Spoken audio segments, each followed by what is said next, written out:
Welcome, Debz Cooper, Global Stressologist. Thank you for joining me today to another goodie video that I am doing today about how to go from burnout and deflation to positivity and inspiration.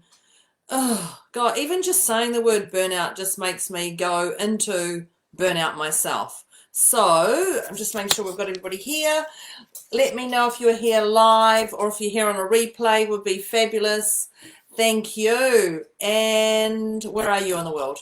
Because I like to just know where you are, where I'm connecting to.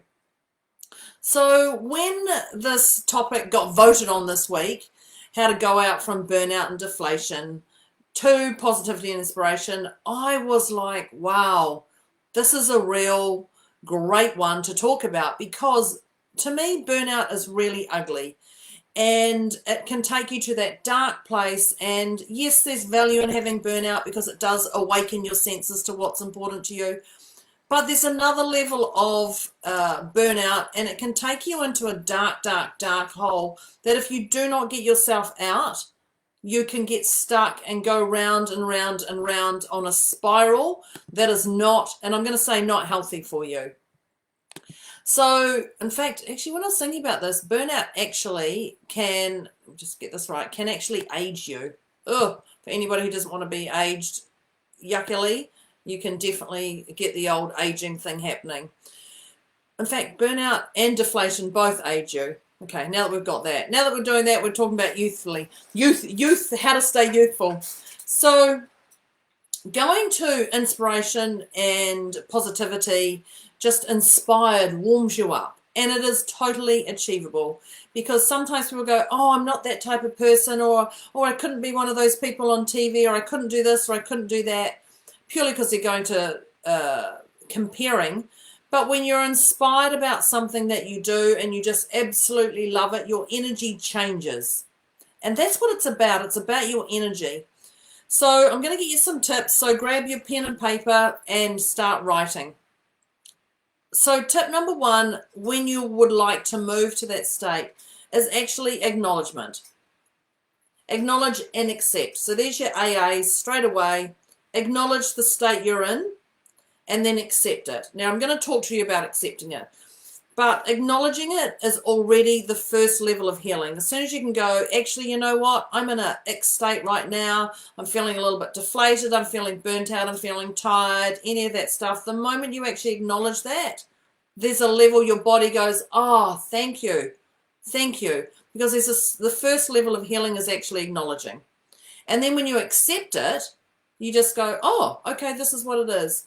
So yesterday I did quite a lot of driving, and I came and I hadn't seen my daughter for some time, and my daughter turned up, and I went to bed last night just after probably about 8:15, 8:30, which is quite early for me, but I was tired and I had no problem going to bed so early because I was just absolutely pooped. And if I hadn't have done that, I definitely would have been into burnt out mode today. So I just explained, I'm a little bit tired, I'm going to bed, and they were like, oh, great, because we're all tired as well. So everybody went to bed early, and we had an early night in the house because it was what we needed. And sometimes saying that to somebody else gives them permission as well. But it's just a sense of, I knew I needed to have that extra sleep to snore or whatever it was to actually be awake and have a little bit more jive in my step today. So I acknowledged it, and I accepted it as what it is. I took accountability to it. So I didn't blame anyone. I didn't say because I had to do this and because I had to do this and because I had to drive and all the rest of it. There was no blaming. It was me. I took accountability to my whole day yesterday and week, and that's where I was at. So it's important to take that accountability, also to look at yourself. But when I say look at yourself, don't overanalyze. There's no overanalyzing. I'm going to look at myself and this, and this. And you go into this crazy idea of overanalyzing. And it's important to change if you'd like to change and take action on those things. But if you're going to sit in that analyzing state, you're just going to be like the hamster on the wheel, and it's not going to be a pretty place to be, because the only way to get off the hamster the wheel is to fall off and get on your back and do the old dead ant. So definitely take action on those things that you're going to change if you'd like to change it. but don't get yourself into that spiral. And so the other tip I'm going to give you is actually to keep life simple. Keep life simple. I talked to somebody recently who was talking about business, and I said no matter what level of business I step into, I'm trying to keep each platform I step into in business simple. And that's about life as well. Keep life simple. Don't overcomplicate things that definitely don't need to be overcomplicated. And life does not need to be overcomplicated. Burnout is a complicated state, so get yourself back to center and balance. So don't overcomplicate things. The first thing is, what can you do that's a quick fix? And it's not about putting a Band-Aid over something, but it's just something to give you a nice little scrummy, warm feeling that you've got that makes you feel snug.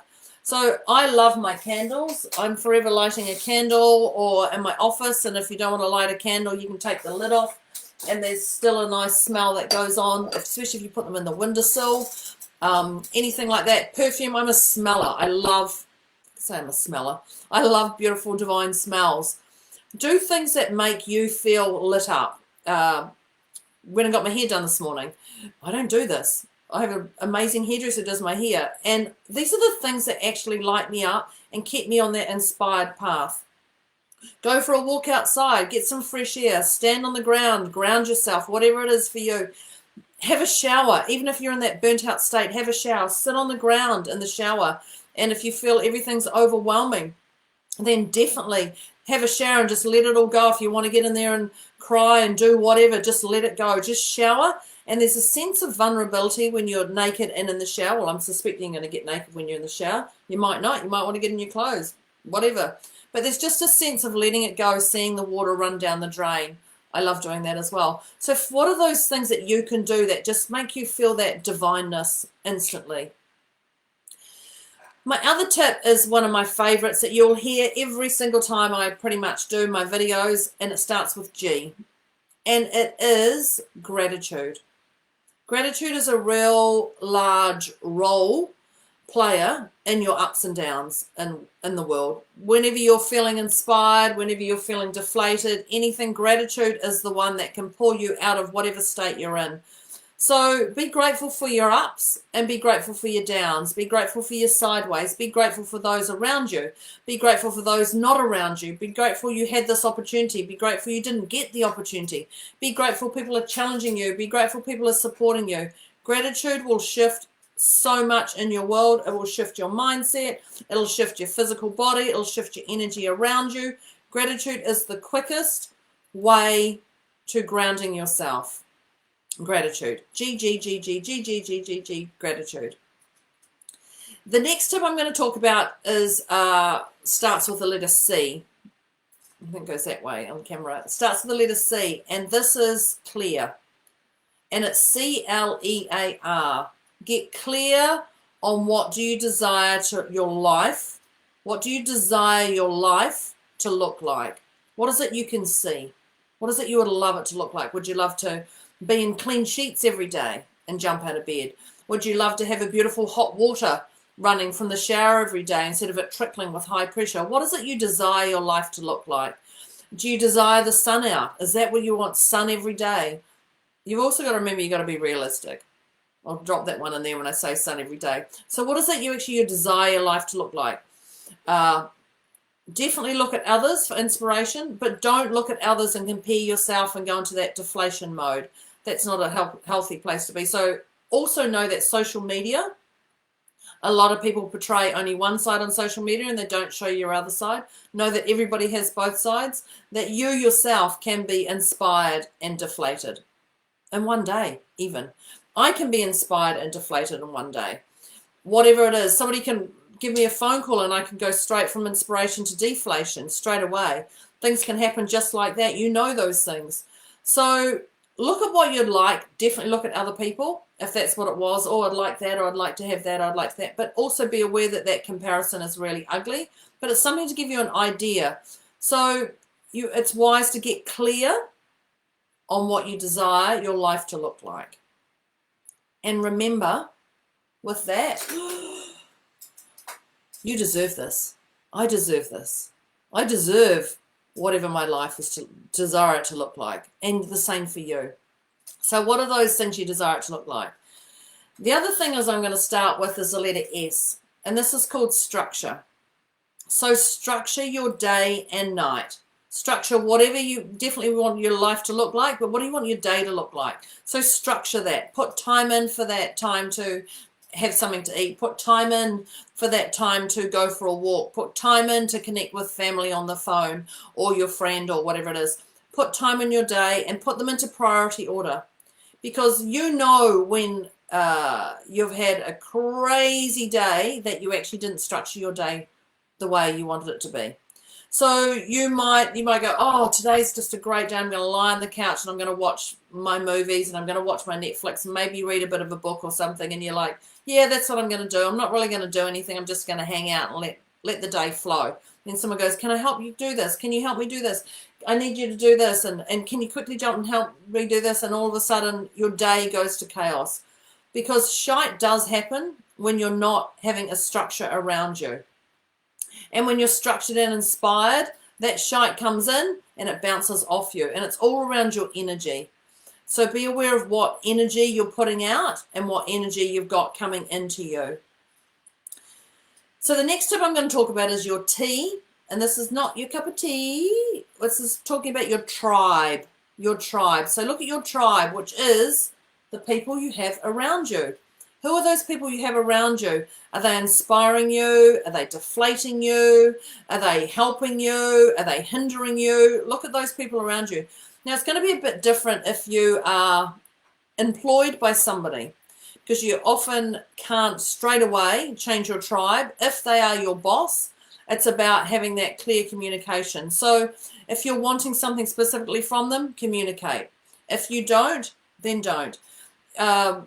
I was talking to somebody this morning, actually, and we were talking about a cleaner.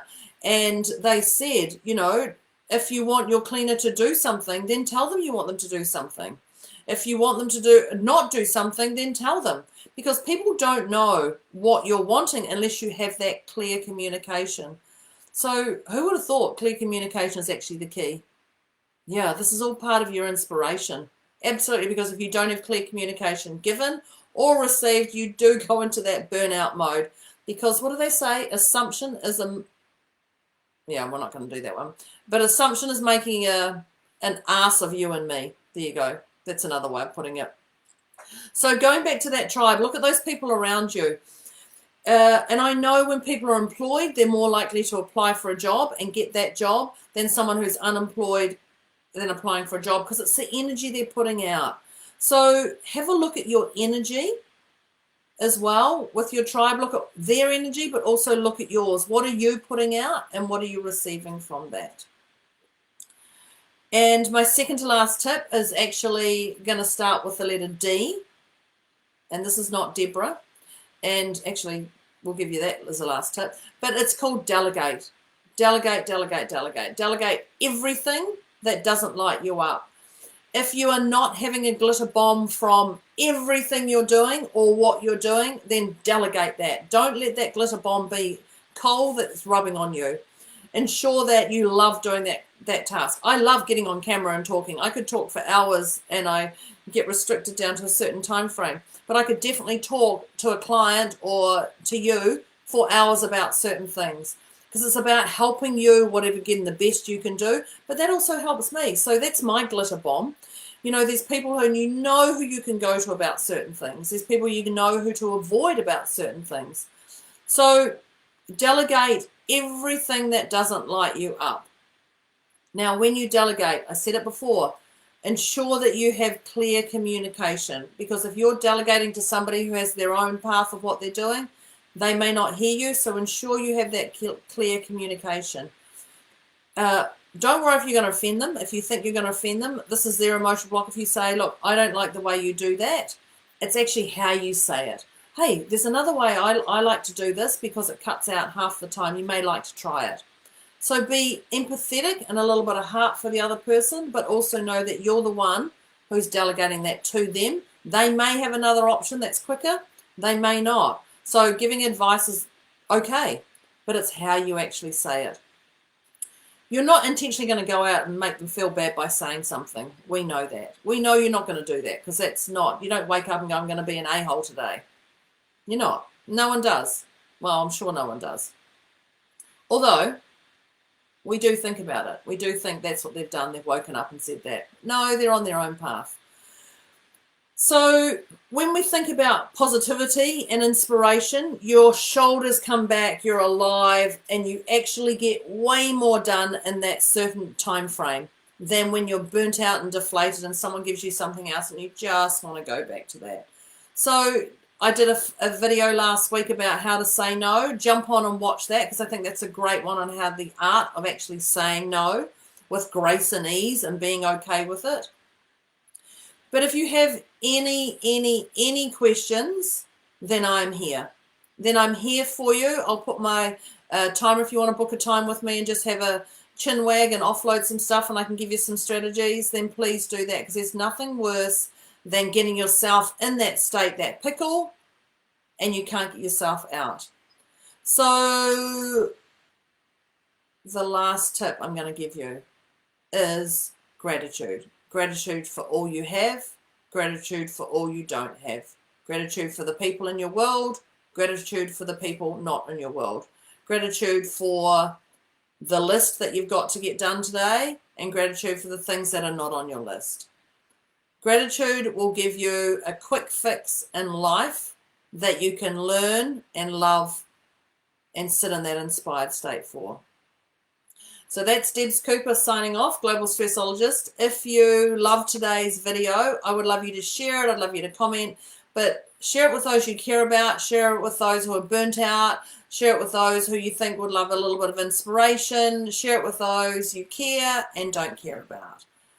If you have any questions, let me know. That is Debz Cooper, Global Stressologist, signing off for today. Thank you very much. I will see you next week. Thank you.